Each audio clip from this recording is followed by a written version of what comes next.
France Maghreb 2. Bonjour à tous, bienvenue, ravi de vous retrouver sur France Maghreb 2, c'est votre rendez-vous de fin d'après-midi, 16-18 sur France Maghreb 2, le grand forum, ravi de vous retrouver avec tout à l'heure Fatima Ouassak qui sera avec nous jusque 18h et on va parler d'un sujet d'ailleurs que vous avez demandé, réclamé.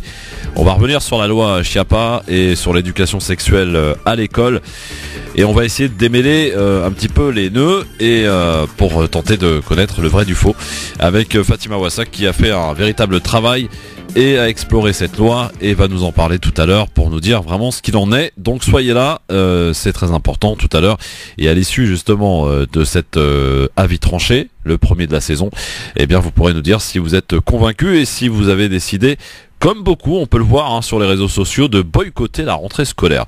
Il est peut-être intéressant quand même de s'informer, de lire comme il se doit les projets de loi ou les lois avant même d'entamer des actions. Donc on y reviendra tout à l'heure et en détail bien sûr, je propose le sommaire de cette émission. Le grand forum avec Christophe Roux sur France Maghreb 2. Au programme de ce grand forum, le point complet sur la loi Schiappa, éducation sexuelle à l'école, le vrai du faux, avis tranché à suivre et important de Fatima Ouassak pour rétablir la vérité. Le Maroc a tranché, pas de candidature conjointe avec l'Algérie pour l'organisation de la Coupe du Monde de 2030. La question LGF, la démission de Nicolas Hulot va-t-elle affaiblir le président Macron? Selon vous, vous répondez oui ou non sur Facebook, France Maghreb 2, ainsi que sur Twitter, LGF officiel. Le grand forum, le coup de cœur. LGF, le grand forum, merci d'être avec nous. Nous sommes le mercredi 29 août et nous sommes avec Fatima Ouassak qui est avec nous aujourd'hui jusque 18h, à ne pas louper tout à l'heure. On fera un gros format focus sur la loi Schiappa et sur ce que l'on peut en lire sur les réseaux sociaux et donc des dérives concernant l'éducation sexuelle donc à l'école. On y reviendra tout à l'heure bien sûr avec son avis tranché qu'elle nous proposera. Elle a lu, elle a analysé un petit peu tout ça et elle nous donnera essayer de démêler un petit peu le vrai du faux pour rétablir une certaine vérité. Voilà, parce que beaucoup appellent effectivement au boycott suite à cette loi, parce que beaucoup de parents ne craignent à tort ou à juste titre, on verra d'ailleurs tout à l'heure, que l'on enseigne donc la sexualité à l'école à leurs enfants. On a vu des choses d'ailleurs terribles sur les réseaux sociaux. Bon, eh bien Fatima nous rétablira tout ça donc tout à l'heure aux alentours de 17h30 dans son avis tranché, le premier avis tranché. Pour l'heure, la question du jour aujourd'hui, on en parle évidemment depuis hier matin, c'est l'info en France principale, l'info qui peut-être risque d'empoisonner l'exécutif, Emmanuel Macron, Édouard Philippe, puisque Nicolas Hulot, hier matin, vous n'êtes pas sans le savoir, qu'il a annoncé sa démission. Hier matin, en direct à la radio, c'est une première d'ailleurs, ce type de démission en direct à la radio, sans que personne ne soit au courant, ni le président ni le Premier ministre. D'ailleurs, au même moment, vous savez que la radio, le matin, il y a beaucoup d'hommes et de femmes politiques qui viennent, sont interviewés, et des membres du gouvernement ont découvert cette information, à l'image d'ailleurs de Marlène Schiappa, en direct, donc lors de leur interview. Ce qui est un petit peu déstabilisant, on peut le comprendre, l'entendre. Quoi qu'il en soit, en tout cas, Nicolas Hulot, hier, a démissionné en direct à la radio sur France Inter. Est-ce que, la question que l'on vous pose, est-ce que cette démission de Nicolas Hulot, pour la rentrée politique d'Emmanuel Macron et de son gouvernement, risque d'affaiblir Emmanuel Macron? Est-ce que ça va de nouveau empoisonner avec cette nouvelle affaire? On s'en souvient évidemment avant de partir en vacances, l'affaire Benalla, l'affaire Nixon il n'y a pas longtemps de la ministre de la Culture avec les Actes Sud d'ailleurs qui a été perquisitionné ce matin. Bon, on en a plein d'autres évidemment des affaires. Est-ce que Fatima, ça risque d'empoisonner un petit peu la rentrée politique d'Emmanuel Macron, cette histoire de Hulot qui démissionne? J'espère, Inch'Allah. Au-delà de ton espérance. Bah oui, je crois que c'est quand même un gros coup parce que les gens comme Hulot, comme Monsieur Hulot, en fait servent de caution à des gouvernements qui sont des gouvernements prédateurs, pas du tout écologiques, enfin qui sont pas du tout dans une démarche écologique, je veux dire, au contraire, qui sont dans la casse des services publics, etc. Ils ont besoin d'avoir des cautions, de la décoration en fait pour dire que pour enfumer les gens et faire croire que c'est du progrès tout ça et que ça avance, etc. Donc ils font comme ça un petit casting et puis ils prennent des personnalités, souvent de la société civile. Sarkozy, vous vous souvenez, avait beaucoup beaucoup fait ça. Il avait pris comme ça des gens à droite à gauche, Bernard Kouchner de gauche, Fadel Amara censé être à gauche, etc. Donc tous ces gens-là, enfin Kouchner aussi était censé être à gauche. Oui, censé. Voilà. Donc là, le fait que Nicolas Hulot, en plus comme ça en mode très très mis en scène. C'était un bon choix, cela dit, Fatima. Nicolas Hulot ? Oui, le non, casting. Parce que lui-même c'était lui-même déjà à la base, voilà, il a toujours été déjà à la base dans quelque chose de plutôt compromettant avec les grandes entreprises, avec Total, etc. Enfin son émission là sur déjà il travaillait pour TF1 déjà. Oui, au Chaya. Voilà, et puis c'était quelqu'un qui était millionnaire, hein, il avait plusieurs voitures, enfin pour un écolo, voilà, plusieurs voitures, enfin il était très très très très riche, voilà, donc quand on pense un peu à ce que devrait être l'écologie politique, c'est-à-dire aussi un partage des richesses, une notion de justice aussi, de justice, la justice climatique, mais aussi la justice sociale. Bon, il n'était pas trop représentatif de ce courant-là.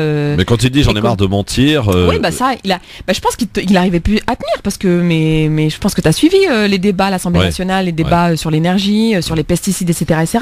Mais c'était une véritable mascarade. Donc je pense qu'il en pouvait plus. Il a dénoncé un lobby. Bien sûr, il en pouvait plus de voir que voilà, que c'était une grande mascarade, quoi. Et je pense qu'il a plus voulu jouer le jeu. Il a pas voulu être associé à tout ça parce que son image de marque, je pense, se dégradait aussi et qu'il a à un moment donné choisi de les dévoiler. Après, moi, je salue pas Nicolas Hulot en tant que tel, mais je suis bien contente que la mascarade prenne un petit coup. Tu vois, que finalement tout ce qui paraît comme ça bien huilé d'un point de vue marketing, d'un point de vue de la gestion de la communication, finalement se casse un peu les dents parce que y a des gens qui refusent d'aller trop loin, quoi. Je pense que Nicolas Hulot, c'est ça, c'est que certainement qu'il était quand même un petit peu proche de certains milieux écologistes qui lui renvoyaient le fait que là c'était trop et que vraiment il ne pouvait plus comme ça servir de caution. Alors, jusqu'à quel point ça peut affaiblir, vous pouvez nous appeler d'ailleurs pour nous dire, 01 40 33 9000, jusqu'à quel point ça peut avoir des conséquences sur Emmanuel Macron, cette démission de Nicolas Hulot, parce que aujourd'hui, en fait, quand on écoute un petit peu les différents spécialistes, observateurs, on a l'impression que c'était le gros coup d'Emmanuel Macron que d'avoir eu dans son gouvernement Nicolas Hulot, que visiblement il est un peu comme à l'image du foot, donc Cristiano Ronaldo, irremplaçable. Il est irremplaçable, Nicolas Hulot ? Tu veux dire là, si par rapport au ministre qui pourrait potentiellement prendre la place ? Oui, lui succéder, oui, absolument. Non, mais là, je suis sûr qu'il y a plein de gens qui sont sur la liste et qui seraient très très contents de prendre sa place. T'imagines ce que c'est quand même, enfin très concrètement, d'être ministre avec un salaire, des voitures de fonction, des indemnités, des privilèges quand même énormes. Donc non, je pense qu'il y a plein de gens qui n'ont pas du tout de scrupules. Voilà, et qui seraient ravis là qu'on les appelle pour prendre la place. Ça, j'en suis. Après, là, pour le coup, bon courage pour prendre la place après un coup pareil. Mais non, je suis sûr qu'il y aura toujours des gens qui. Mais il faut quelqu'un quand même d'assez malléable, quelqu'un qui rentre dans le rang assez facilement, pas une grande gueule. Alors, pas une grande gueule. Oui, en même temps, ça sert d'avoir quelqu'un qui quand même a une image de marque et en réalité une certaine légitimité, pour que les gens continuent à y croire, en fait, pour que les gens continuent à adhérer à un message politique. Mais en même temps, qui va accepter, quelle personnalité qui a un petit peu de légitimité quand même, va accepter de passer derrière Nicolas Hulot. Donc c'est ça qui va être compliqué. Je ne sais pas s'ils vont avoir du premier choix, quoi. Ouais. En tout cas, il y a des noms qui circulent. J'ai vu Daniel Cohn-Bendit. Ça te parle ? Ouais, après lui, je parle de légitimité, il en a pas beaucoup, Quand tu vois d'où il est parti, mai 68 à où il est aujourd'hui, bon, voilà. Oui, donc sarkozyste, éventuellement macroniste. Oui, ils sont tous un peu quelque part macronistes à un moment ou à un autre, quand il y a les intérêts qui les touchent, effectivement. Mais finalement, cette démission qui arrive à un mauvais moment, j'allais dire pour Macron, qui l'apprend en prenant l'avion, parce que là, il est tenté de repartir. Ça c'est bien ça. D'essayer de développer, d'essayer d'apporter une nouvelle énergie dans la politique européenne, dans des pays comme donc la Finlande et compagnie. Donc là, pour le coup, c'est un vrai coup dur, mais est-ce que ça va permettre d'éteindre les autres affaires, Fatima? On se souvient de l'affaire Benalla, qui est encore plein de révélations quand même sur cette affaire, hein, qui a quand même complètement disparu des médias là pour le coup. Hein. C'est retombé quand même. C'est incroyable. C'est quand même largement retombé, mais alors même si c'est retombé, effectivement, ça a quand même laissé des traces, quoi. C'est-à-dire en termes de crédibilité, de légitimité. Bon, voilà, tu dis quand même que, enfin, Macron aujourd'hui et Macron avant l'affaire Benalla, c'est quand même pas la même image. Tu vois, ça se ressent dans les sondages, hein, il a perdu beaucoup là. Il a vraiment perdu en termes de... Alors il y en avait déjà pas énormément, mais là vraiment on a l'impression d'avoir un pouvoir comme ça sans foi ni loi, qui est prêt à tout, et qui est en mode un peu comme ça barbouze, quoi. Donc même si on n'en parle plus tant que ça, enfin il y a quand même Mediapart, etc. qui continue à en parler. Hein. Mais même si on n'en parle plus autant, c'est vrai, il y a quand même ça a quand même fait son petit... ça a quand même fait du tort, quoi, largement. Alors l'écologie, c'est vrai qu'on en parle finalement assez peu, et pourtant c'est extrêmement important parce qu'il en va de l'avenir de notre planète, nos enfants aussi, l'avenir de. Enfin, on voit que quand on voit des réchauffements climatiques, quand on voit des températures un petit peu inhabituelles, qu'on a pu voir d'ailleurs cet été ici en France, mais aussi ailleurs. Enfin, là, il va falloir quand même que l'homme, en l'occurrence, commence à se rendre compte de ces conneries qu'il fait depuis de nombreuses années. Et j'ai l'impression finalement que là aussi, Nicolas Hulot quelque part a raison en disant qu'il y a un lobby et que finalement, l'écologie, la planète, elle est laissée entre les mains de ceux qui veulent en tirer profit, quoi. Et ça pose un réel problème. Est-ce que l'écologie serait pas une matière superflue à l'école? Je sais pas, moi, serait pas une matière importante à enseigner quelque part? Oui, en tout cas, mettre dans le débat public des enjeux comme des questions comme la question du nucléaire, par exemple. J'ai l'impression que ça emmerde tout le monde, en fait, l'écologie, que c'est un truc qui est réservé à une certaine catégorie de gens et que le grand public en général ne s'y intéresse absolument pas. Si ce n'est, peut-être maintenant à faire le tri sélectif, mais au-delà de ça, on continue à faire nos conneries, c'est-à-dire à jeter des trucs partout, les mégots de cigarettes à droite à gauche, j'en passe et des meilleurs. Enfin, ça passe par des petits gestes aussi. Voilà, l'écologie, c'est ça. Non, pas tant que ça en fait, en réalité, hein, Christophe, parce que en fait, la vérité, c'est que ce qui pollue énormément, c'est de loin les industries, tu vois, et les industries lourdes. Tu vois, c'est pas parce que les gens, je sais pas moi, gaspillent un petit peu d'eau lorsqu'ils se brossent les dents ou jettent leurs mégots de cigarettes, c'est pas ça la pollution. Quand tu vois l'état de la Méditerranée, Fatima, c'est une catastrophe. Le gros du truc, c'est l'industrie. C'est par exemple, on n'y pense pas, mais les élevages, l'élevage de bovins notamment, tu vois, pour la couche d'ozone, etc. Voilà, c'est vraiment, c'est parce que c'est des, voilà, on est sur des volumes vraiment spectaculaires, quoi. Donc non, c'est surtout le problème des industries, le problème du nucléaire, de l'enfouissement des déchets toxiques, etc. C'est là que ça se joue, et je pense que c'est justement parce qu'on sait, on devine que c'est sur ces masses énormes et tenues par des pouvoirs énormes, les pouvoirs industriels dans le monde. Voilà, comme tu disais, c'est des lobbies qui sont tellement hors de portée. Enfin ça, et je pense que c'est pour ça que les gens s'y intéressent pas. Ils ont l'impression que ça les dépasse en fait, qu'ils peuvent pas vraiment agir parce que c'est au niveau justement mondial et qu'ils ont peu prise. Tu vois, ils ont peu pris sur l'industrie pharmaceutique, peu pris sur l'industrie de l'armement, peu pris sur l'industrie nucléaire, etc. Tu vois, donc je pense que c'est ça. On se dit en fait on a peu prise et du coup à quoi ça sert d'aller, tu vois. Et en réalité tu te rends compte que ceux effectivement qui militent là-dessus, c'est ceux qui ont plus de temps, donc c'est plutôt les classes moyennes supérieures, parce que voilà il y a plus de temps, il y a plus de possibilités d'avoir accès à ces informations-là, etc. Oui, mais il faut pas trop culpabiliser. Je pense que justement il faut pas parce que ça c'est un peu le discours officiel, c'est de culpabiliser les gens et de faire croire qu'en fait le problème par exemple de la pollution, c'est du fait des individus en fait, et c'est le cumul alors que c'est pas du tout le cas, c'est vraiment résiduel par rapport à ce que peuvent polluer les industries. Je te dis hein, l'industrie automobile, etc. C'est des niveaux incroyables. On sait que la ville de Paris d'ailleurs veut interdire à moyen terme finalement le diesel à Paris. C'est un réel problème parce qu'effectivement ça pollue beaucoup et on est en pleine expansion de la voiture électrique. Bon, aujourd'hui elle apporte pas encore toutes les attentes nécessaires, mais c'est vrai qu'aujourd'hui il y a quand même un net retour en arrière à faire. Quand on voit par exemple que la petite ceinture autour de Paris à l'époque il y avait un tramway, on a tout arrêté pour en construire un nouveau. Enfin, ça a coûté beaucoup d'argent. C'est beaucoup de conneries comme ça qui sont faites et qui aujourd'hui on les paye toutes ces conneries. Aujourd'hui, moi je suis parti en vacances, j'ai été agréablement surpris de la propreté des plages en Espagne, ce qui est pas le cas partout. par exemple, quand tu vas sur la Côte d'Azur, il y a des plages qui sont dans un état vraiment considérable, quoi. C'est la Méditerranée est vraiment, à certains endroits, en tout cas, devenue un véritable dépotoir. On y retrouve absolument n'importe quoi dans cette mer et aussi ça passe par là. Je veux dire, tu as raison de dénoncer les industriels, les lobbies, etc. Bah parce que c'est les plus responsables. C'est les plus responsables, mais aussi il y a aussi des actes citoyens. Fatima, il faut pas non plus les exclure. Quand tu retrouves des trucs bizarres sur les plages, voilà, ça c'est pas les industriels. En l'occurrence, ce sont les publics qui fréquentent les plages et qui, par souci, je l'ai vu ça, de se lever et de faire 3 pas pour jeter quelque chose à la poubelle, préfèrent le laisser sur la plage. Ça passe aussi par là. Et j'ai l'impression que finalement l'écologie ça n'intéresse personne et que voilà c'est pas grave qu'on ne s'en soucie pas et pourtant ça peut avoir des conséquences dramatiques à court et long terme. D'ailleurs on peut le voir vraiment avec ce réchauffement climatique qui est de plus en plus présent, important. Voilà, quand on voit même que des glaciers au fin fond du nord commencent à fondre, ça c'est inquiétant quand même. Enfin, je sais pas moi.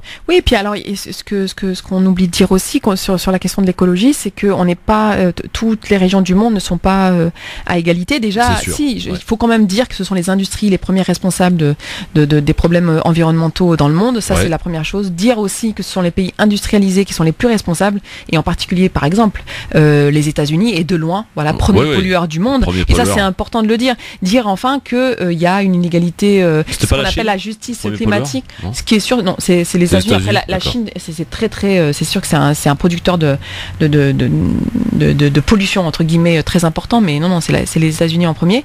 Et puis oui, troisième point, dire qu'il y a une inégalité nord-sud qui est très très importante. Et là, c'est lié aux 2 premiers points, c'est-à-dire à quel moment les pays du Nord se débarrassent de leurs déchets et de leur pollution, c'est-à-dire des problèmes que ça pourrait causer sur leur santé, sur leurs enfants, etc., sur leur avenir, à quel moment ils s'en débarrassent dans les pays du Sud. Et ça, c'est un vrai gros problème, c'est ce qu'on appelle la justice climatique, c'est un vrai gros problème dont on ne parle jamais. On a l'impression que tous les individus sont à égalité dans le monde, tous les États sont à égalité dans le monde. Non, il y a des États qui polluent plus que d'autres, il y a des individus qui polluent plus que d'autres. Donc si tu parles de responsabilité des individus, effectivement, mais dans ce cas-là, il faut dire que les individus qui habitent dans le Nord polluent beaucoup plus que les individus qui habitent dans le Sud, et à leurs dépens, malheureusement. Et ceux qui habitent particulièrement dans le Sud et en particulier en Afrique sont pollués par les puissances étrangères, justement. Qui ne veulent pas l'enfouissement des déchets, c'est typique, c'est-à-dire que c'est des puissances qui ne veulent pas enfouir leurs déchets qui sont très toxiques, et qui vont aller les enfouir en Afrique subsaharienne, parfois même au Maghreb, voilà. Donc l'esprit colonial n'est toujours pas voilà. En tout cas, il y a cette question-là aussi, qui sont très politiques. Bon, en tout cas, voilà, donc ce que l'on peut dire, en tout cas, n'hésitez pas à continuer de voter sur cette question du jour. Aujourd'hui, est-ce que ça va affaiblir Macron, la démission de Hulot? Et pour l'instant, vous êtes, j'allais pas dire une grosse majorité, mais une petite majorité à le penser. 55% des votants sur Facebook, France Maghreb 2. Idem d'ailleurs sur Twitter, LGF officiel. Vous pouvez continuer de voter. Dans un instant, le zapping. Et on va beaucoup parler du lot et des réactions notamment. Vous allez voir qu'il y a quand même des gens qui commencent à frapper à la porte, j'ai envie de dire, pour toc toc, je suis là, pour éventuellement remplacer, quoi qu'il en soit. Est-ce que, dernière question à propos de ça, Fatima, quel est le parti ou le mouvement qui a le meilleur programme en matière d'écologie? Beaucoup disent la France Insoumise. Il paraît que là... sur ce sujet-là, la France Insoumise aurait le meilleur programme en matière d'écologie. Meilleur que les Verts? Meilleur que les Verts. Ah d'accord. Non, alors moi ce que j'ai simplement lu, c'est que effectivement, Jean-Luc Mélenchon s'était un petit peu inventé là depuis peu, mais peut-être qu'il est sincère, hein, mais comment dire, une volonté politique en termes de changement écologique, une passion pour l'écologie, mais que ça date d'avant-hier. Le nucléaire, je crois qu'il était à l'époque. À l'époque, il était ministre de l'Industrie, il me semble, à l'époque Mitterrand. Donc bon, voilà, je pense pas qu'il était. Et puis je pense qu'il était proche du lobby nucléaire, parce que tout à l'heure tu parlais de lobby, le lobby nucléaire, il est très très très très puissant. Et là, on parle pas de gaspillage d'eau parce que tu te brosses les dents, hein, c'est quand même un gros truc. Et c'est des milliards et des milliards. Voilà, il était proche de cette industrie-là. Donc disons qu'il a évolué. Alors savoir s'il a évolué parce qu'il est sincère ou parce que effectivement il y a peu de partis politiques et peu de politiques qui prennent en charge cette question-là, et que du coup c'est un marché, comme on dit, pour lui. Bon, je sais pas, mais en tout cas effectivement il paraît que son dernier discours, par exemple à Marseille, ce week-end, il paraît qu'il a quand même beaucoup parlé d'écologie. Après, alors ce qu'il faut dire aussi, c'est qu'il y a quand même, je parlais de mascarade, mais il y a quand même eu des moments incroyables là l'année écoulée avec le gouvernement Macron, notamment. Alors c'est le glyphosate dont il a été question. Alors ça faisait partie du programme de campagne de Macron et de En Marche, où il y avait des promesses d'arrêter, en tout cas à terme, avec ce pesticide. Un véritable poison. Voilà, en tout cas, il y a des pays qui l'ont interdit, etc. Et il y a eu un débat parlementaire il y a quelques mois, et où là, le glyphosate est passé. Finalement, les députés En Marche n'ont pas voté pour son sa restriction. On considérait que non, il n'y avait pas de problème avec ce pesticide, etc. Donc voilà, donc c'est des vraies questions. Donc c'est un peu normal dans la mesure où FI apparemment représente pour les Français l'opposition au gouvernement En Marche, qui se saisit de cette question-là. Et puis ce sont des députés, l'AFI, Mélenchon c'est un député, Ruffin, etc. Ils ont participé à ces débats-là, donc c'est normal que ça apparaisse. Sur ce sujet-là, en tout cas, ils apparaissent comme une véritable opposition, parce que ce soit le Parti Socialiste qui est quasiment inexistant, que ce soit LR, ils sont quasiment absents sur l'écologie. Pour le coup, il y a rien, ça propose rien. Et les Verts ne passent plus grand-chose, malheureusement, concernant ce sujet qui est pourtant le leur. Dans un instant, du foot à la politique, il n'y a pas grande différence, parce que on va parler de cette proposition, de cette envie d'unir les forces pour proposer une candidature pour l'organisation de la Coupe du Monde 2030. Algérie, Maroc, Tunisie, ça aurait été pourtant partie de bonne figure. Eh bien, le Maroc a répondu non. Voilà, donc il n'y aura pas de candidature commune. Le Maroc préférant proposer une candidature avec l'Espagne et le Portugal. Du coup, ça laisse les pays voisins un petit peu sur leur faim, amers. On en reparle avec vous. Est-ce que vous comprenez cette décision marocaine au 01 40 33 9000, et puis à 17h30, on ouvrira ce gros sujet de la rentrée qui parce que on en parle depuis un petit moment, cette loi Schiappa, qui est la secrétaire d'État d'égalité homme-femme, et qui a proposé une loi donc à l'école, et beaucoup donc ont avancé sur les réseaux sociaux, avec même d'ailleurs des arguments à l'appui, parfois pour certains d'entre eux, que on allait enseigner la sexualité aux enfants, y compris même aux enfants de la maternelle. Eh bien, Fatima Wassak nous proposera à ce titre un avis tranché qu'elle nous livrera dans quelques minutes sur France Maghreb 2, et vous pourrez évidemment réagir derrière, mais juste apparemment le zapping. LGF, le grand forum avec Fatima Wassak et vous, chers amis auditeurs, au 01 40 33 9000, et parfois on peut dire des petites bêtises. Alors on va les rétablir, évidemment. Jean-Luc Mélenchon n'a jamais été ministre, mais secrétaire d'État à la formation professionnelle. Et pour ce qui est du glyphosate, effectivement, c'est un débat important qui a lieu au sein de l'Europe. Et la France aurait obtenu donc 3 ans. Au bout de 3 ans, donc il serait donc interdit, le temps peut-être de trouver une alternative donc à ce produit qui est un véritable poison. Voilà. Oui, mais je savais, j'avais pas le détail, mais ce que je disais, c'est que le glyphosate, en fait, dans le programme de Macron, en fait, l'idée c'était de l'interdire. Il était tellement dangereux qu'il fallait l'interdire, tu vois, sans délai, sans Sauf que il fait face à des lobbies. Voilà, exactement. Donc, et c'est un peu plus compliqué que prévu pour le coup. Mais bon, ça normalement était censé ne pas l'ignorer. Mais comme on est en campagne, Fatima, on t'apprend rien. On est dans les promesses à tout va. Des promesses d'ailleurs que la plupart du temps on n'arrive pas à tenir, voilà. Donc voilà pour ce qui est en tout cas de rétablir cette information. Vous pouvez toujours continuer de voter évidemment à cette question. Est-ce que la démission de Nicolas Hulot va affaiblir Emmanuel Macron? Vous continuez de voter sur Facebook France Maghreb 2 ainsi que sur Twitter LGF officiel. Donc n'hésitez pas. Pour l'heure, voici le zapping. On va encore parler de Nicolas Hulot. Tiens. Si on prend 100 millions d'Africains d'un remplacement de population. Parce que les mots bamboula, d'accord, ça développe. Maintenant, moi, très franchement, je vois un barbu Angela La réimmigration, c'est le départ des immigrés. Réellement le déradicaliser, est-ce que c'est possible? Donner une bonne dose de cheval. Si la connerie se mesurait, il servirait de maître étalon. Merci d'être avec nous, j'adore ce jingle. Avec le chef de l'État, Emmanuel Macron, était en visite au Danemark hier. Ça faisait d'ailleurs 36 ans qu'un président français n'avait pas mis les pieds au Danemark. Il a donc dû lui aussi jouer les pompiers pied face à l'incendie déclenché par sa démission. Emmanuel Macron respecte, dit-il, la liberté de Nicolas Hulot. C'est ce qu'il a dit hier au Danemark. Écoutez.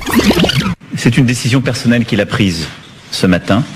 Et si j'ai choisi Nicolas Hulot il y a 15 mois, c'est parce qu'il est, entre autres, un homme libre. Et donc je respecte sa liberté. Je souhaite qu'elle n'enlève rien à son engagement. Et donc je souhaite pouvoir toujours compter sur celui-ci sous une autre forme. Et là où il sera. Je pense qu'en 15 mois, ce gouvernement a fait plus qu'aucun autre dans la même période sur ce sujet. Plus qu'aucun autre. Bon, voilà, ça c'est le bilan de Emmanuel Macron. Concernant Nicolas Hulot, c'était la réaction donc du président. Fatima, t'as convaincu, non?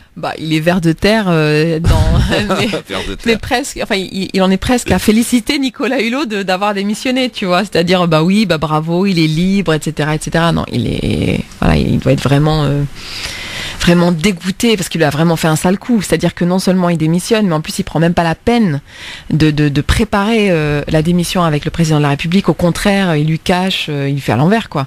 Donc non, c'est et je pense que Nicolas Hulot a fait ça vraiment pour marquer le coup, pour vraiment que ce soit que ça fasse scandale. Et tu crois que ça a été préparé sciemment, ça a été fait sciemment de cette manière-là? Nicolas Hulot, c'est un politique, c'est un homme politique. Ouais. Donc évidemment, il a des conseillers, il réfléchit. Il sait très bien l'impact que ça va avoir d'annoncer comme ça, sans prévenir personne, d'annoncer comme ça sa démission à la radio, en plus France Inter, Léa Salamé, etc. Il sait très bien que ça va avoir un impact énorme. Et je pense que vraiment il a voulu faire du mal, il a voulu faire du tort, enfin du mal. Je parle d'un point de vue politique. Il a voulu vraiment marquer le coup, quoi. Dire voilà, je me casse et je le dis même pas au président, c'est dire le rapport que j'ai avec lui, le rapport que j'ai avec le gouvernement. Alors dans l'opposition, évidemment, qui s'en donne à cœur joie, qui savoure forcément ce coup dur pour l'exécutif en pleine rentrée politique, Nicolas Hulot a insisté pour que son départ ne soit pas d'ailleurs récupéré à gauche comme à droite. Mais les réactions se multiplient. Pourtant, tous y voient un désaveu de la politique du gouvernement, à commencer quelques jours après avoir promis au président une raclée aux européennes. La France insoumise pouvait difficilement rêver meilleure rentrée. Député du Nord, Adrien Quatennens, fait de cette démission un symbole de l'échec d'Emmanuel Macron. Écoutez. Qu'il soit question des choix budgétaires de la première année, des renoncements écologiques ou de l'exercice du pouvoir, la démonstration est faite qu'Emmanuel Macron, loin de changer quoi que ce soit, en fait, achève ce que Nicolas Sarkozy et François Hollande lui ont laissé. Ça c'est pour la France insoumise. Fatima, l'opposition s'en donne à cœur joie finalement de cette démission. Oui, parce qu'effectivement... Elle a raison. Par exemple, c'est vrai qu'il y a quelque chose sur l'exercice du pouvoir et sur en tout cas sur la manière dont ce gouvernement gouverne. C'est-à-dire que tu as quand même un ministre quand même important de ce gouvernement d'Édouard Philippe, et tu as ce ministre qui en est à ne même pas prévenir son premier ministre, ses collègues ministres, etc. C'est-à-dire qu'il n'y a même pas ce respect des uns vis-à-vis des autres, etc. Donc et je trouve que ça donne une image de cet État Macron où c'est chacun pour soi, et où le président Macron finalement ne tient pas ses troupes, quoi, et ne crée pas en tout cas la confiance et qui permettrait d'avoir le minimum de respect, c'est-à-dire de se mettre un petit peu au courant sur ce que font les uns et les autres, quoi. Et donc c'est vrai que ça donne une image d'un État qui n'est plus géré, où il n'y a plus du tout de confiance en son sein même. Alors, fin d'une illusion pour les écologistes, cette démission peut marquer un tournant, selon Yannick Jadot, tête de liste aux européennes. Écoutez. Il faut que cette démission soit un électrochoc dans l'opinion, et puis surtout que les Françaises et les Français fassent bien la distinction entre l'écologie d'affichage, celle d'Emmanuel Macron, et l'écologie du courage, celle que les écologistes incarnent. Yannick Jadot, donc pour sa réaction, est-ce que c'est convaincant tout ça ? Ouais. Ouais. Ouais. Enfin, lui, je le connais pas assez pour juger de sa sincérité, à quel moment il exploite ou pas cette affaire. Mais donc voilà, je peux pas me prononcer sur cette déclaration. Alors en tout cas, on a un certain nombre de noms qui apparaissent pour lui succéder après que Alain Juppé hier ait dit non, aucune ambition gouvernementale. Voici que Ségolène Royal était invitée de RTL ce matin à propos donc de la succession de Nicolas Hulot. Elle a tranché. Écoutez. Moi, je ne suis candidate à rien. Je m'occupe des pôles. C'est la continuité, justement, de l'accord de Paris sur le climat. J'ai créé une ONG qui continue à s'occuper, à se battre pour les questions environnementales, notamment pour l'énergie solaire en Afrique. Et je considère que la question environnementale, c'est la question de tous. Bon, a priori, pas de Ségolène Royal, pour l'instant, hein. Parce qu'elle était ministre, hein, de la. Oui, elle était ministre, absolument, sous Hollande, absolument. Transition écologique, ouf. Bon, après, de toute façon, voilà, ça reste un gouvernement Macron, mais voilà, c'est ça. Bon, moi, personnellement, je l'aime pas du tout politiquement, Ségolène Royal. Enfin, c'est quand même celle qui, vous vous souvenez, était va-t-en-guerre pour ce qui concerne l'Iran. Enfin, bon, voilà, elle est. Ouais. C'est vraiment pas quelqu'un de. Bon. Là, pour le coup, de crédible, quoi. Bon. Alors, pour finir ce zapping, un coup de colère, un coup de gueule. Pascal Praud, dans l'heure des pros hier sur CNews, concernant la démission de Nicolas Hulot, et a priori, il lui en veut. Hein. Par exemple, je ne veux plus mentir, on n'est pas à la hauteur de ça. Mais je pense qu'il y a moi, j'ai envie de dire, c'est ça qui me fatigue un peu. Il n'a pas découvert ce matin. C'est ça qui est insupportable dans cette société. Arrêtez. Je veux dire, il est dans le mensonge depuis le départ ou pas. Voilà, quand tu es un homme politique, ça fait 1 an que. Il a dit. Alors s'il n'est pas un homme politique qui reste à la télévision, ou alors il est ingérable, ou il ne sait pas ce qu'il fait, ou il est immature. Pascal Praud énervé, donc, alors, concernant, et après Nicolas Hulot. Non, mais alors lui, il est insupportable. Je sais pas pourquoi les gens le regardent. Vraiment, il faudrait le boycotter, ce monsieur. Enfin, vraiment, il est insupportable. Il tient des propos régulièrement, mais vraiment réactionnaires, de beauf, de café du commerce. Alors, je vous raconte une petite anecdote. Désolé, hein, ça va prendre de 30 secondes. Oui, je marchais dans les rues de Paris. Oui. Je sortais comme ça du ministère de l'écologie, justement. Ah bon? Ouais, du ministère de l'écologie. Et je marche comme ça, tranquillement, etc. Et je vois ce monsieur super grand et tout, je m'attendais pas, avec un petit foulard, costard, petit foulard, etc. Il marche, visage fermé, regard fermé, etc. Et là, il crache. Mais tu sais, même pas en se cachant, il est en plein milieu de la rue, hein. Il crache, mais de manière dégoûtante, quoi, comme ça, berk, devant moi, mais sans avoir honte, tu vois. C'est-à-dire, il y a des passants, on le regarde, etc. Donc voilà, c'est dire, tu vois, voilà ce que je me suis dit, voilà, ce monsieur, il est sale, et c'est vraiment, et voilà, que ce soit dans la rue comme ça, de manière anonyme ou à la télévision, voilà, c'est quelqu'un vraiment, au-delà du contenu de ce qu'il a dit, hein. C'est vraiment, de temps en temps, alors évidemment, je regarde pas la télé, mais de temps en temps, je vois comme ça, des extraits sur les réseaux sociaux de ces sorties là où il fait semblant d'être énervé, mais en fait pour faire du buzz, hein. Mais évidemment le monsieur, il a commencé voilà sur du foot, hein. C'est pas non plus un observateur, un analyste politique non plus, il faut pas exagérer, mais voilà, c'est juste pour faire du buzz. Et je me dis, mais pourquoi les gens lui donnent du crédit, pourquoi ils lui donnent de la force et le regardent à la télé? Vraiment, c'est quelqu'un de, moi en tout cas, je trouve vraiment dégoûtant, quoi. Abdel est avec nous au 01 40 33 9000. Avant que l'on s'intéresse au Maroc et de foot, justement, on va en parler. Foot et politique, des fois, c'est extrêmement lié. Abdel, bonsoir. Bonsoir, 2 minutes. Non, excuse-moi, je retire ma ceinture. Voilà. Oui, en fait, moi j'ai écouté, j'ai écouté tes chroniqueuses, tes invités. Alors, je suis pas d'accord sur une chose. Il y en a bien, nous avons tous été surpris, même les journalistes, mais il y en a bien un qui a pas été surpris et qui savait exactement ce qui allait se passer avec ses lieutenants. C'est bien Macron et ses lieutenants. Pourquoi? Et refaisons marche arrière.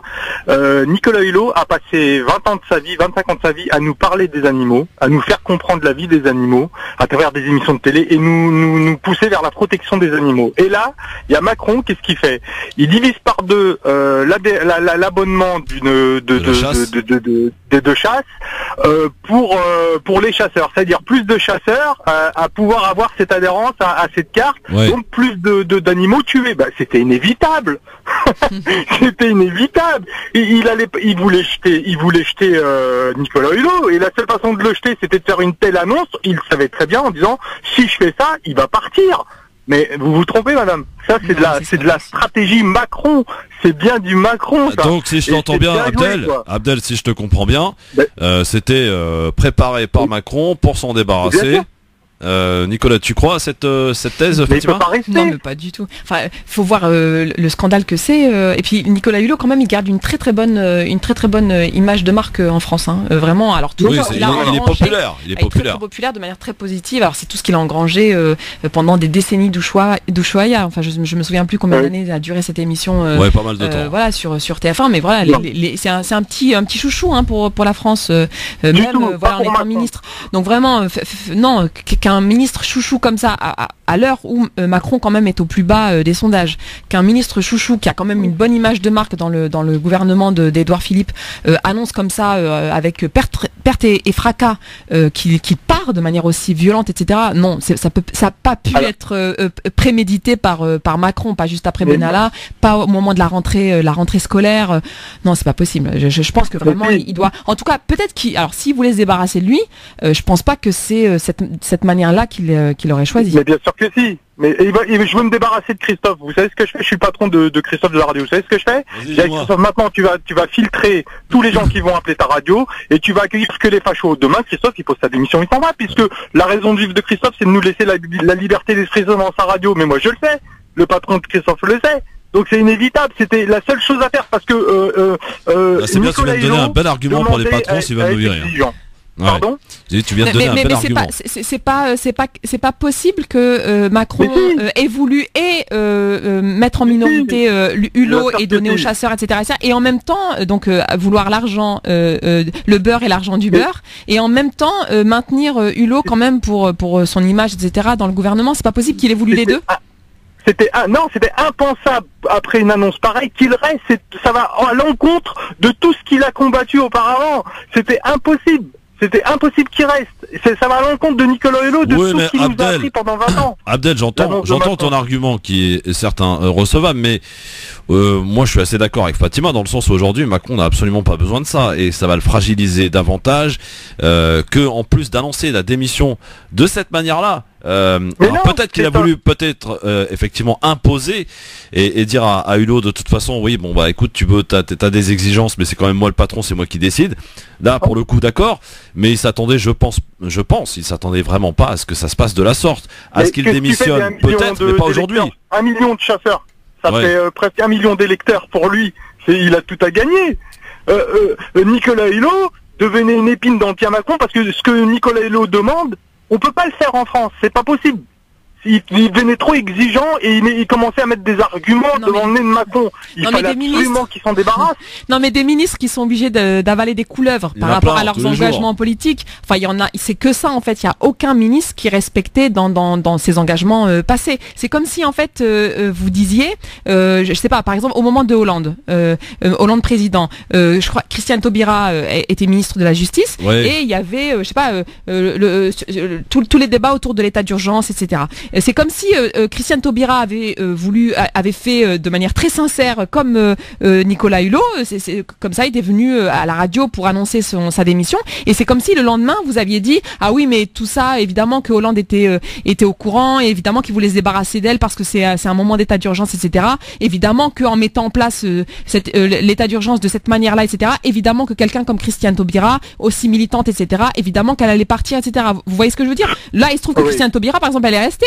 Donc il y en a plein des ministres qui restent malgré tout. Donc et puis je vous dis peut-être que alors ça évidemment on n'est pas dans les coulisses donc on peut pas être sûr, mais en tout cas c'est pas possible que Macron ait voulu une démission aussi spectaculaire. C'est un vrai stratège cet homme, il est hyper intelligent, c'est un stratège. Vous savez Hollande il n'y avait pas de main avec la ministre quand elle a dit que le budget qu'elle avait c'était de la rigolade, il l'a viré direct. Et si on remonte en arrière, on disait qu'il y avait des suicides à l'Élysée quand on voulait se débarrasser de quelqu'un. Macron dans ce coup-là, il est stratège, il est relativement gentil quand il veut se débarrasser de quelqu'un. Bon, merci Abdel en tout cas pour ton avis. Merci à vous. À très bientôt. Cher Abdel, oui, qu'est-ce qu'il y a? Non, là j'allais dire, il s'est pas débarrassé de Nicolas Hulot. C'est Nicolas Hulot qui a dit je me barre, tu vois. C'est pas la même chose. Donc c'est pas pareil. Ouais, effectivement. Alors. On va parler d'un autre sujet parce que vous n'êtes pas sans savoir que le Maroc avait présenté sa candidature pour la Coupe du Monde, l'organisation de la Coupe du Monde en 2026. Le Maroc ne l'a pas obtenu. Ce sont les États-Unis avec le concours de 2 autres pays qui vont l'organiser donc en 2026. Le Maroc entend pas rester sur un échec et entend vouloir présenter la candidature pour 2030. Il apparaissait au préalable que c'est arrivé en tout cas à nos oreilles aussi, également de la part de quelques ministres algériens, marocains, cette envie de vouloir organiser pour se donner plus de chance cette Coupe du Monde dans les 3 pays du Maghreb, Algérie, Maroc, Tunisie. Bon alors première observation, pour organiser une Coupe du Monde, il faut déjà ouvrir les frontières. Ce qui est une première chose. Ça pourrait être quand même assez handicapant. Sauf que l'Algérie voyait ça d'un bon œil, était même prêt à proposer un dossier, à travailler avec le Maroc et la Tunisie pour organiser cette Coupe du Monde en 2030, préparer un dossier fiable, bien ficelé, etc. Sauf que le Maroc vient de répondre non. Pas de projet avec l'Algérie et la Tunisie. Le Maroc a choisi et lui préfère une alliance avec l'Espagne et le Portugal. Ça laisse évidemment un goût amer chez nos amis algériens et tunisiens, Fatima. Bah même chez nous les Marocains et les Marocaines. Ouais. Parce que même si vous êtes pas très, même si t'es pas très fan de foot, mais quand même. Non, mais alors j'étais à l'époque plutôt fan de foot. Ouais. Après bon, j'ai arrêté quand voilà, avec toutes les histoires et puis vraiment parce que je trouve que le foot est devenu vraiment. Enfin, ça a toujours été lié à l'argent, à la corruption, à la politique, etc. Mais vraiment, bon, là ça devenait trop. Mais au-delà de ça, effectivement, c'est symbolique. C'est-à-dire à l'heure où quand même beaucoup de Maghrébins rêvent comme ça d'une unité du Maghreb uni. Et puis de toute façon, à l'heure où les Marocains, les Tunisiens, les Algériens se sentent si proches les uns des autres culturellement. Les peuples, aussi proches. Il y a eu par exemple le Maroc a été soutenu par l'Algérie lors de sa candidature là, pour organiser la Coupe du Monde, alors que justement le Maroc n'avait pas été soutenu par un allié politique et stratégique comme l'Arabie Saoudite par exemple, effectivement. Donc non, il y a eu comme ça des signes de rapprochement entre guillemets. Et puis oui, là tout à coup, alors ça m'a un petit peu fait penser à cette époque où le Maroc demandait à intégrer l'Union européenne plutôt que de s'intéresser davantage à son intégration en Afrique, puisque voilà, nous sommes africains, nous sommes maghrébins mais nous sommes africains aussi, voilà, qui regardaient comme ça vers l'Europe et vers bon voilà, ça c'est symboliquement c'est vrai que c'est décourageant. Ouais, c'est décourageant. Est-ce que ça aurait quand même eu de la gueule, quand même, cette organisation commune d'un Maghreb uni que tout le monde essaie de vouloir, de croire, mais au fur et à mesure des années et de ce qui se passe, de la tension. Alors le Maroc met en avant un problème de tension politique qui pourrait empêcher effectivement cette alliance entre l'Algérie, le Maroc et la Tunisie.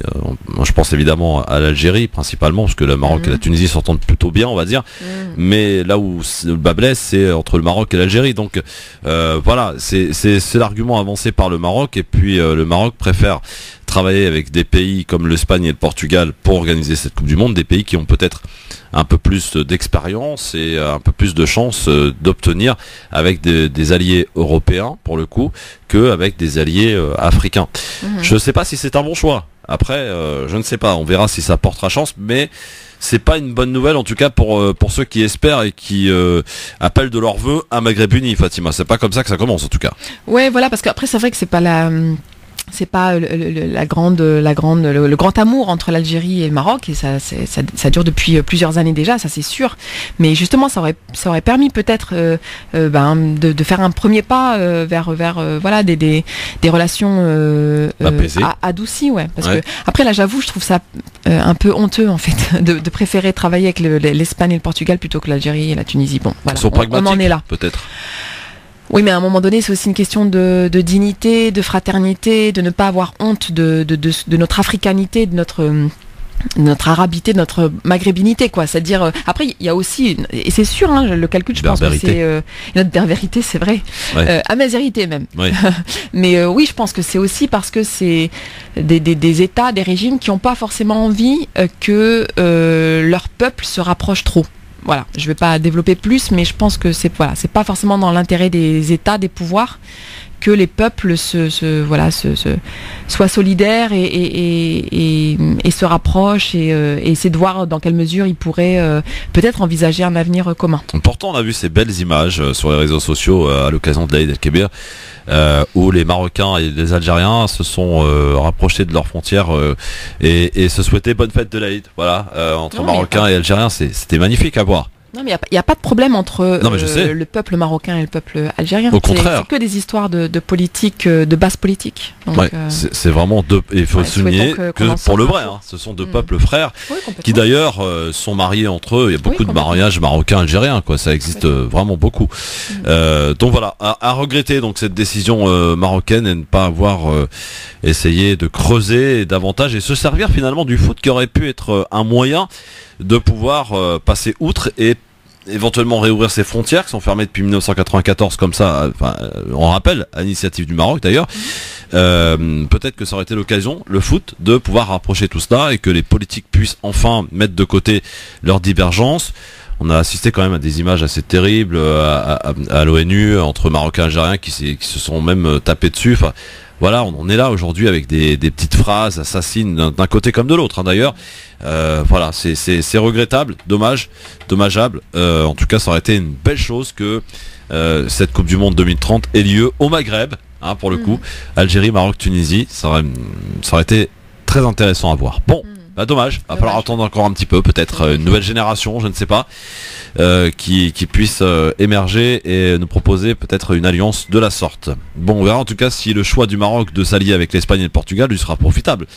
On verra, ce qui n'est pas garanti. Non, pas du tout. Voilà. Parce que elle n'est pas encore signée, hein, la Coupe Maroc, Portugal, Espagne. Ça se trouve, voilà, c'est juste une annonce comme ça et à suivre. Qui nous tape la fiche et en fait finalement il y aura rien, ça se trouve. On va revenir ici, chez nous, en France, pour parler d'une affaire qui fait grand bruit. Peut-être à tort d'ailleurs. On va le voir dans un instant. C'est cette fameuse loi Marlène Schiappa concernant l'éducation sexuelle à l'école. On a pu lire, entendre, voir sur les réseaux sociaux que l'on allait enseigner la sexualité à l'école, aux plus jeunes, dès la maternelle. Est-ce que c'est vrai? Oui, non. Eh bien, Fatima Aouassak a fait un travail pour le coup. Elle a lu, regardé un petit peu tout ce que l'on a pu voir, de manière officielle d'ailleurs. C'est un travail d'ailleurs que chacun et chacune aurait pu faire, hein, éventuellement, avant de proposer des actions. Fatima, tu vas essayer de démêler le vrai du faux de cette affaire, de ce que l'on a pu entendre, lire sur les réseaux sociaux. Alors, oui ou non, allons-nous assister à ce que nos enfants vont avoir à l'enseignement l'éducation sexuelle dès le plus jeune âge? Eh bien, tu répondras, ou tu tenteras de répondre à cette question tout à l'heure en argumentant. Et j'aimerais avoir vos appels juste derrière. Je sais que vous allez être nombreuses et nombreux à écouter vos arguments pour nous dire si oui, vous allez continuer à suivre ces mouvements qui appellent à boycotter la rentrée scolaire qui aura lieu la semaine prochaine. À suivre donc sur France Maghreb 2, la loi Schiappa, on en parle. LGF, le grand forum, merci d'être avec nous en direct sur votre radio France Maghreb 2. Je sais que vous attendez ça avec impatience. Vous êtes nombreux à ce que on puisse aborder ce sujet, bien sûr, et il est très important. Ma chère Fatima, voici ton avis tranché. C'est le premier avis tranché d'ailleurs de la saison dans cette émission Le Grand Forum. Il est signé Fatima Aouassak. Jingle.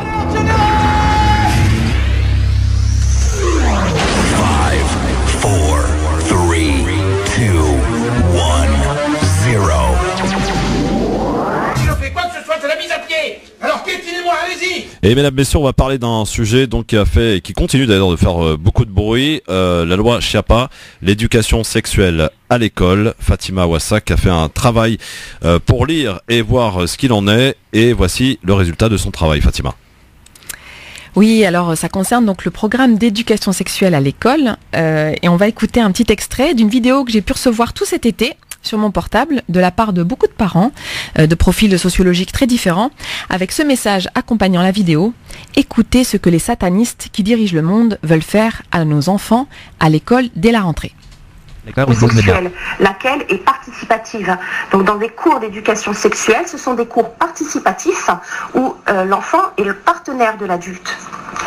Cette éducation sexuelle commence à la naissance, dès l'âge de 0 ans, à la crèche. À 4 ans, l'enfant apprendra le plaisir et la satisfaction liés au toucher de son propre corps, la masturbation enfantine précoce, à 4 ans. Voilà. Et j'ai reçu comme ça plein de vidéos, plein de tableaux expliquant toutes les horreurs qu'on allait faire à mes enfants, notamment en maternelle et en primaire. Et tout ça a pris une ampleur incroyable. Certains parents, en panique, m'ont même annoncé qu'ils allaient boycotter la rentrée, garder leurs enfants à la maison ou les inscrire dans le privé. Alors plusieurs choses. D'abord, et je le dis en tant que parent ayant fondé un syndicat de parents, en tant que parent très critique vis-à-vis de l'éducation nationale, ces informations qui circulent depuis le début de l'été sont archi fausses. Ce sont des rumeurs grotesques qui viennent des sites de l'extrême droite catholique, coutumière depuis la manif pour tous de ce genre de manipulation. C'était pas prévu ça, hein. Que le téléphone se mette à sonner évidemment. Voilà. Coutumière donc depuis la manif pour tous de ce genre de manipulation, je rappelle notamment aux parents musulmans qui relayent ces sites que si l'extrême droite catholique était au pouvoir, nos enfants n'auraient même pas le droit d'étudier. Donc il faut arrêter de faire les tirailleurs et de relayer en masse les délires de l'extrême droite dans nos milieux. En réalité, de quoi s'agit-il quand on parle de séances d'éducation sexuelle? De quelques séances par an, 3, qui sont prévues depuis 2001, qui étaient très peu mises en place dans les établissements, que Marlène Schiappa, donc la secrétaire d'État aux droits des femmes, a dit vouloir voir davantage appliquée. Donc il ne s'agit pas de la loi Schiappa dont on pourrait parler d'ailleurs, et qui peut être par ailleurs problématique. Là, il ne s'agit pas de ça, il s'agit de séances donc, qui existent depuis, qui sont prévues depuis pratiquement 20 ans maintenant. Ce n'est donc pas nouveau. Ces séances concernent pour l'essentiel la notion de consentement, c'est-à-dire notamment apprendre à un enfant à refuser qu'on viole son intégrité physique et son intimité, et apprendre à un enfant à respecter le refus de l'autre concernant son intégrité physique et son intimité. Voilà, quel est le problème avec ça? Quel parent peut être contre ça? Là-dessus, j'ai moi-même en tant que parent à Bagnolet été confrontée au fait que l'éducation nationale n'en faisait pas assez en réalité, et était même parfois dans le déni sur ces problématiques. Parce que qu'est-ce qui devrait en réalité nous mettre en panique en tant que parents? Le fait que près d'un enfant sur 5 a subi une agression sexuelle et que ces agressions ont lieu pour l'essentiel dans plus de 94% des cas dans les entourages proches, très souvent dans les familles. Pourquoi ces agressions ont surtout lieu dans les familles? Parce que les pédophiles, essentiellement des hommes, abusent des enfants de leurs entourages proches, car c'est là qu'il y a le plus de facilité et le moins de risques pour eux, tout simplement. Et toutes les classes sociales de la société française sont concernées. Pourquoi on a ce chiffre scandaleux, même s'il est trop peu connu, d'un enfant sur 5 victimes d'agressions sexuelles? Parce que les pédophiles agissent souvent en toute impunité, étant très rarement dénoncés et condamnés. C'est là-dessus qu'on n'est pas au clair et qu'on n'est pas assez vigilant et vigilante. Je m'adresse surtout aux mamans. Que doit-on faire pour protéger nos enfants des viols et agressions sexuelles? Alors, quelques conseils de base. Écouter nos enfants, les mettre en confiance pour qu'ils racontent ce qui les gêne, les croire, leur demander systématiquement, en les regardant dans les yeux, comment s'est passée leur journée, leur soirée, leur nuit, tel ou tel moment plus précis, leur apprendre à se défendre, leur apprendre notamment à crier très fort, parce que c'est pas si facile pour des enfants de crier très fort, alors parce qu'on leur répète très très souvent, sans arrêt, même chut, à la maison, comme à l'école d'ailleurs. Ne pas forcer un enfant à faire un bisou, par exemple à tel ou tel, s'il ne veut pas, pour ne pas qu'il pense que la contrainte est normale. Dire ce qui n'est pas normal. Ne pas fermer les yeux sur des abus par peur de la honte sur la famille. Éloigner les enfants des agresseurs et dénoncer les agresseurs pour ne pas qu'ils recommencent avec d'autres enfants. Voilà, c'est ça la base en réalité. C'est là-dessus qu'on devrait se mettre d'accord et qu'on devrait se mobiliser. Ensuite, dans le rapport à l'école, parler avec l'éducation nationale, avec les enseignants, avec les enseignantes. Ce ne sont pas des martiens. Voilà, il faut parler avec les enseignants. Nous devons les interroger, leur exprimer nos inquiétudes s'il y en a, car in fine, c'est nous qui sommes responsables de nos enfants. Précisément et très concrètement, demander par exemple quand auront lieu ces séances d'éducation sexuelle, qui les prendra en charge, quels seront les contenus, etc. De manière plus générale sur l'ensemble des questions qui concernent nos enfants, il faut rentrer dans l'école, questionner, vérifier, accompagner, monter un collectif, devenir parent délégué. Je rappelle que les élections de parents ont lieu à la mi-octobre. Se mobiliser, par exemple, contre une fermeture de classe. Voilà, il ne faut pas qu'on reste extérieur à l'école. Il faut s'organiser en tant que parent, justement pour ne pas rester à paniquer seul dans son salon face à nos écrans. En tout cas, le Front de Mer organise une journée le 15 septembre, sa rentrée des classes, c'est comme ça qu'on l'a appelé. Ce sera à la Parole Errante à Montreuil et on y parlera notamment de cette question de l'éducation sexuelle à l'école. On essaiera de distinguer le vrai du faux sur la base de textes de loi, de textes réglementaires, de témoignages enseignants, de témoignages de parents. Bref, on va essayer d'organiser un débat sérieux. Voilà, sérieux. Lors de cette journée, on parlera de plein d'autres choses parce que quand même, il y a des urgences qu'on doit connaître et dont il faut s'occuper. On parlera par exemple de Parcoursup, de l'orientation vers les filières professionnelles, du numérique à l'école, des différentes pédagogies possibles, etc., etc. On a même prévu des ateliers pour les enfants, enfin plein de choses très bien. Donc voilà, j'en profite pour dire, amis auditeurs et auditrices, parents, enseignants, etc., que vous êtes les bienvenus avec vos enfants, si vous en avez. Ce sera donc le 15 octobre à partir de 14h à la Parole Errante à Montreuil. Je finirai par dire que voilà que Dieu protège nos enfants des violeurs et autres criminels quels qu'ils soient. 15 septembre, tu veux dire, non? J'ai pas dit 15 septembre. 15 octobre. 15 septembre, pardon. Voilà, 15 septembre. Voilà, organisons-nous en tant que parents pour faire que nos enfants puissent grandir dans des espaces, à l'école comme en famille, bienveillants, respectueux de leur intégrité physique, de leur intimité et de leur dignité. Fatima, oui ou non va-t-on enseigner l'éducation sexuelle à l'école? Je te la pose. Alors, la question. Ça s'appelle comme ça s'appelle des séances d'éducation sexuelle, effectivement. Mais il s'agit pas. Alors, tout à l'heure, je disais qu'on allait parler de consentement. Oui. Voilà. Alors, le consentement, c'est quoi? Le consentement, c'est de dire à un enfant, voilà, quand, par exemple, on viole ton espace d'intimité, on s'approche trop de toi, par exemple, il faut que tu puisses dire non, exprimer ton refus. Donc, on apprend à l'enfant à exprimer son refus. Et de la même manière, on apprend à l'enfant, pas assez, hein. En réalité, on le fait pas assez à l'école. Mais c'est aussi de la même manière apprendre à l'enfant à respecter le fait qu'un autre enfant lui dise non, je ne veux pas que tu t'approches trop de moi, que tu me touches là, etc., etc. C'est ça, en fait, qu'on appelle séance d'éducation sexuelle. Après, c'est aussi un accès au savoir, c'est-à-dire le corps est constitué de quoi, etc. Donc, mais ça, c'est tous les cours de biologie qu'on avait nous-mêmes quand on était à l'école. Il n'y a rien de nouveau là-dessus. Mais alors, ce qu'il y a de nouveau, c'est cette idée de consentement. Ce qu'il y a de nouveau, je veux dire, sur ces 10-20 dernières années, cette idée de consentement, c'est-à-dire apprendre aux enfants à se défendre. Et je disais, par rapport à un chiffre qui est quand même monstrueux, 1 enfant sur 5 est victime d'agression sexuelle, notamment dans son entourage proche. Donc voilà, il s'agit de lutter contre ça. Il s'agit de lutter en réalité contre la pédophilie. Donc on devrait nous tous parents, être, je suis d'accord, vigilants sur ce qu'on on enseigne en la matière à nos enfants, mais on ne devrait pas empêcher que l'éducation nationale prenne en charge cette question du consentement. Pas du tout. Au contraire, il faudrait l'accompagner. Oui, alors est-ce que tu comprends quand même l'inquiétude de ces parents aujourd'hui qui sont prêts, pour beaucoup d'entre eux, à boycotter la rentrée scolaire parce qu'ils ne veulent pas que lorsque l'on met l'enfant à l'école, on parle de sexualité, de masturbation et compagnie?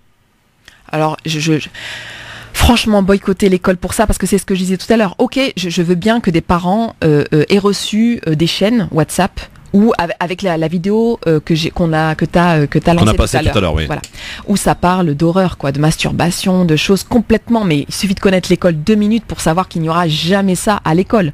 Tu vois, moi, par exemple, si je veux savoir aujourd'hui ce qui se passe heure par heure. Pour ce qui concerne mes enfants, je saurai ce qui se passe heure par heure. Tout est officiel, tout est disponible. Voilà, il y a des programmes et c'est des programmes qui sont minutés vraiment et où tu as l'ensemble des contenus minute par minute. Ouais. Donc il n'y a rien qui peut t'échapper quand tu es un parent qui veut savoir ce qui se passe à l'école pour ses enfants.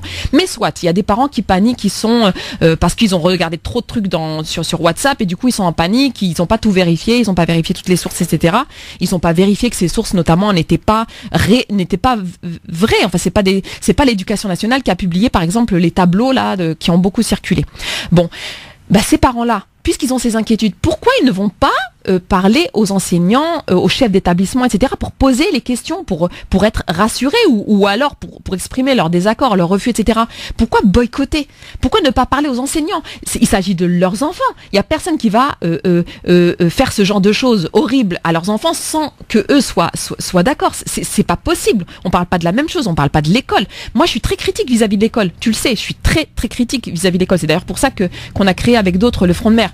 Mais j'en suis quand même pas à dire qu'il y a ce genre d'horreur qui va se faire à l'école et que voilà, ça va se faire sans que les enfants, les parents soient au courant. Donc vraiment, le boycott, c'est pas du tout la solution. Après, voilà, que des parents décident à la rentrée d'aller voir les enseignants pour leur poser des questions, voilà, ça c'est légitime. Qui pose leurs questions, je pense que les enseignants vont leur répondre calmement en ressortant, voilà, les contenus, voilà, et d'ailleurs les contenus qui sont disponibles sur Internet. Je renvoie d'ailleurs les auditeurs et les auditrices vers quelques articles de presse, notamment Check News sur Libération et Le Monde et Décodeurs du Monde qui ont consacré un papier à ce sujet. Voilà, il faut pouvoir déjà vérifier. Ensuite, si les gens sont pas convaincus de ce qu'ils ont trouvé sur Internet, il faut aller voir les enseignants. Les enseignants, c'est qui? Tu vois, moi, mon mari, il est enseignant.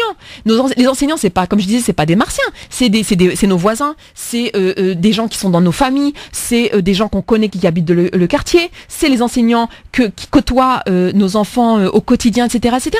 Il faut pouvoir leur parler.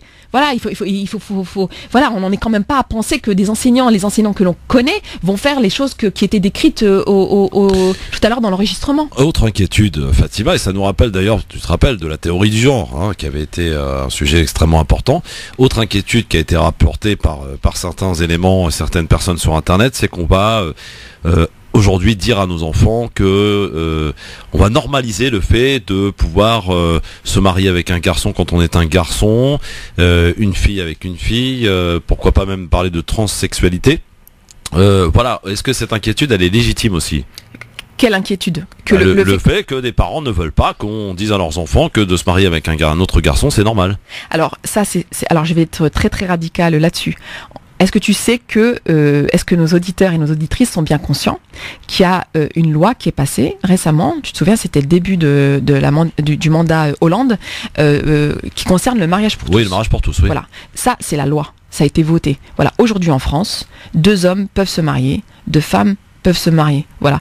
L'homosexualité, c'est pas un crime en France, c'est pas un délit en France. Les gens ont le droit d'avoir des relations homosexuelles et ils ont le droit, même, je disais, il y a voilà, et ça a été voté il y a quelques années, de se marier. Voilà. Donc, qu'attendent ces parents? Ils attendent que cette loi, elle soit passée, mais que à l'école, par contre, on n'en parle pas et on fasse comme si 2 hommes ne pouvaient pas être en couple et 2 femmes ne pouvaient pas être en couple. C'est complètement insensé. Enfin, ce débat-là n'a pas lieu d'être. Évidemment que l'éducation nationale, elle ne peut pas nier cet état de fait. Le fait qu'aujourd'hui, 2 hommes peuvent se marier, 2 femmes peuvent se marier. Donc ça, je vois pas où est le débat en fait. Ou alors dans ce cas-là. Non, mais il n'y a pas de débat, mais il y a juste une inquiétude, non, Fatima. Alors, le fait que des parents, et tu peux le comprendre, ne veulent pas qu'on dise à leurs enfants, c'est normal de se marier avec un garçon quand on est un garçon et vice-versa quand on est une fille.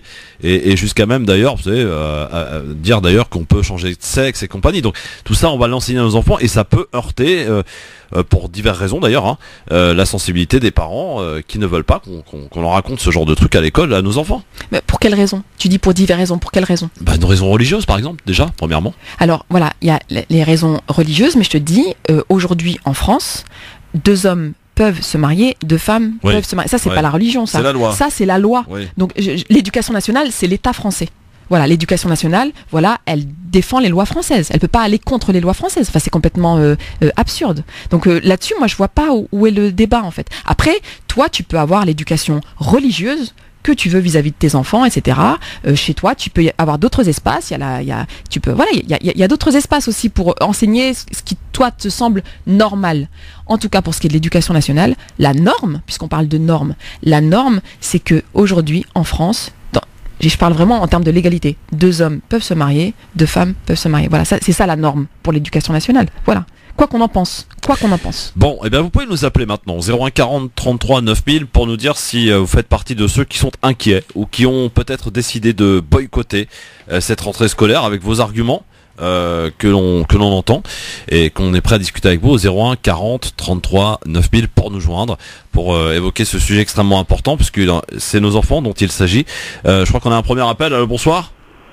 Oui, allô, bonsoir. Bonsoir monsieur, quel est votre prénom? Bonsoir.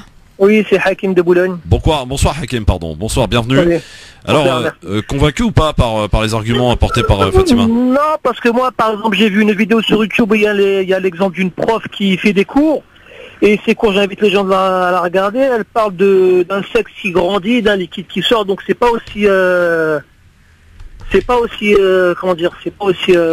anodin que ce qu'on veut nous faire croire. Et une deuxième chose, j'ai entendu que la demoiselle qui est avec vous, excusez-moi, j'ai oublié son nom. Madame elle dit Fatima que les Wassak. parents ont leur mot à dire, mais j'aimerais rappeler ce que la députée Rossignol, socialiste, a dit. Les parents n'appartiennent pas à leurs enfants, ils appartiennent à la République. Donc on n'a aucun mot à dire. Oui, c'était Laurence Rossignol, c'est ça? Vous faites il disait que les enfants n'appartiennent pas à leurs parents, mais à la République. Oui. À l'État. Oui. À l'État. Et ça, c'est une grave erreur qu'elle a faite. C'est assez scandaleux ce qu'elle avait dit à l'époque. Non, les enfants, les parents ont l'entière responsabilité de leurs enfants. Ça, c'est la loi. Nous avons l'entière responsabilité de nos enfants, de A à Z. L'éducation, c'est de notre responsabilité. C'est un contrat que nous signons avec l'éducation nationale. Nous leur confions nos enfants sur la base d'un contrat avec des garanties, avec des missions pour l'éducation nationale. Donc là-dessus, on est d'accord. D'ailleurs, moi, je le disais tout à l'heure lors de la vie tranchée. Moi, j'ai fondé avec d'autres un syndicat de parents. Donc moi, je suis la première à dire qu'il faut s'organiser en tant que parents. Il faut tout vérifier, il faut être derrière les enfants, il faut pas les laisser tomber, il faut les aider, etc. Simplement, moi, ce que je disais, c'est que notre urgence, ça devrait être que nos enfants ont une chance sur 5, c'est quand même énorme, une chance sur 5 d'être agressés sexuellement, notamment dans nos entourages proches, quel que soit le milieu social. Une chance sur 5. C'est là-dessus que nous devrions travailler. Et c'est d'autant plus que la société française est une société qui est relativement indulgente vis-à-vis des violeurs et des agresseurs d'enfants. La preuve, c'est que très très peu de ces violeurs et de ces agresseurs sont condamnés. En réalité, très très peu sont même dénoncés. Donc c'est là-dessus qu'on devrait vraiment boycotter, nous organiser, etc., etc. Et moi, je vois là-dessus rien, pratiquement rien. C'est-à-dire que on n'est pas sur cette question du consentement, on n'est pas sur cette question de comment on peut protéger nos enfants de ces pédophiles. On est simplement, franchement, je le dis, hein, à relayer des délires, et je le dis, c'est pas rien, de l'extrême droite, catholique, qui depuis la manif pour tous, à chaque fois, tout à l'heure tu rappelais, Christophe, voilà tout ce qu'il y a eu autour de la théorie du genre, etc., qui à chaque fois produit des enregistrements comme celui qu'on a écouté tout à l'heure, mais qui sont complètement délirants, et voilà, et c'est pour ça d'ailleurs que plein de parents paniquent, mais il faut pas relayer ça. Enfin, il y a un moment donné, il faut quand même s'asseoir à table et se dire, voilà, qu'est-ce qui est vrai, qu'est-ce qui est faux, dans quelle mesure on essaie de nous manipuler, dans quelle mesure quand même il faut essayer de faire un petit peu confiance quand même aux enseignants, au moins discuter avec eux et savoir un peu leur ressenti, puisque c'est eux soi-disant qui sont censés faire des horreurs à nos enfants. Au moins en discuter avec eux. Qu'est-ce qui vous inquiète concrètement aujourd'hui, Hakim? Non, moi c'est par exemple une vidéo que j'ai vue sur YouTube, un exemple de cours, une professeure, donc ils sont tout petits, donc elle a la pudeur et elle leur casse la pudeur en leur parlant d'un sexe qui grandit, du liquide qui sort, donc c'est pas aussi anodin. Et on en est qu'au début, moi du moins c'est ce que je pense. Et juste une parenthèse, à la base ça s'appelait l'instruction nationale et pas l'éducation. Je pense que c'est aux parents d'éduquer et pas à l'État. L'État est là pour nous instruire, pas nous, enfin du moins pour les instruire et pas pour les éduquer. Est-ce que tu as décidé, Hakim, de boycotter la rentrée scolaire ou pas? Moi j'ai pas encore d'enfant, mais bon, franchement, si je suis en train de voir avec ma femme pour l'école à la maison, quand je vois par exemple Céline Alvarez qui a pris en main des jeunes de Gennevilliers pour les remettre pour histoire que, comment vous dire,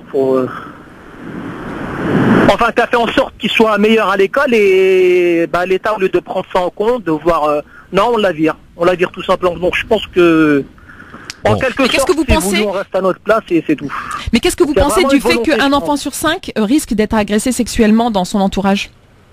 Oui, mais je pense qu'il y a une pudeur. Les enfants, ils sont petits, ils ont encore la vie devant eux. Donc, non, mais justement, alors même quand ils sont petits, de leur dire, et pas comme l'exemple que je vous ai dit. Monsieur, c'était précis ce que je vous ai demandé. C'est qu'est-ce que vous pensez du fait qu'un enfant sur 5 est potentiellement victime d'agressions sexuelles, et notamment dans son entourage, et qu'est-ce que vous en pensez, et comment, pour vous, on doit s'organiser pour éviter ça?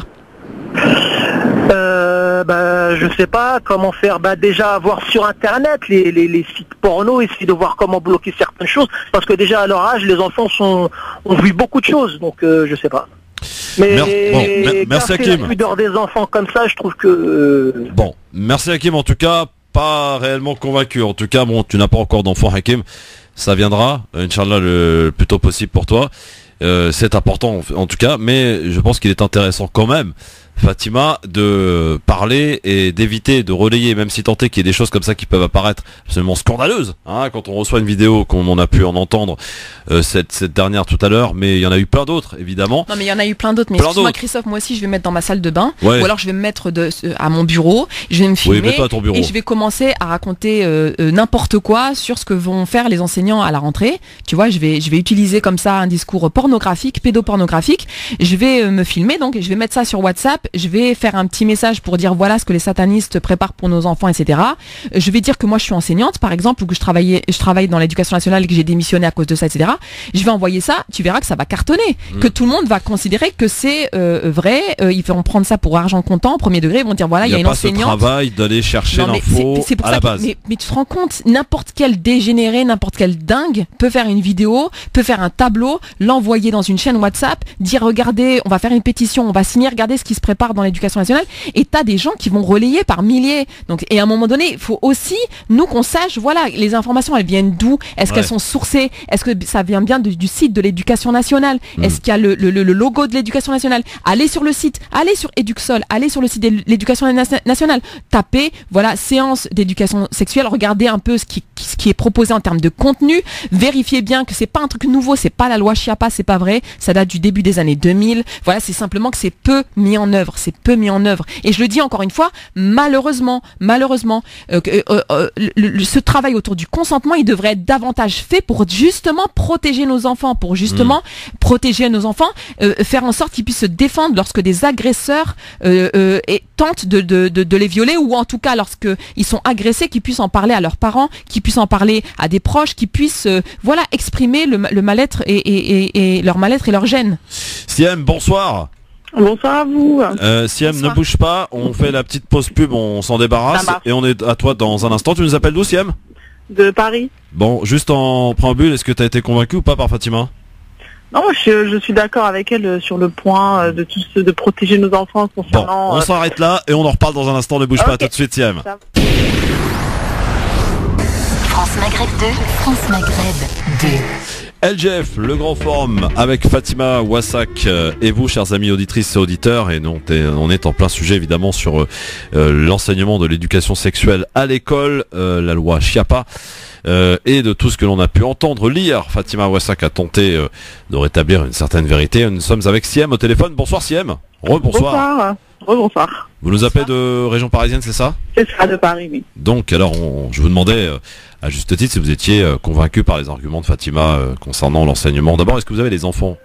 Oui, justement, je suis en plein dedans parce que j'ai mon fils qui rentre à la maternelle dans le lit. D'accord. Et donc c'est le débat et le sujet à la maison avec mon mari.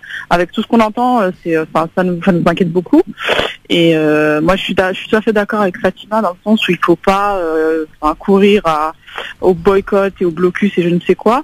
Je pense que moi, ce que j'ai l'intention de faire, c'est d'aller voir les maîtresses ou la directrice, d'en parler, de voir ce que eux comptent appliquer par rapport à ce programme-là. Et puis si vraiment je trouve que c'est pas du tout en accord avec mes opinions et avec ma vision d'éduquer mon enfant, je pense que il y a d'autres solutions qui s'offrent à nous, on ne s'est pas fermé.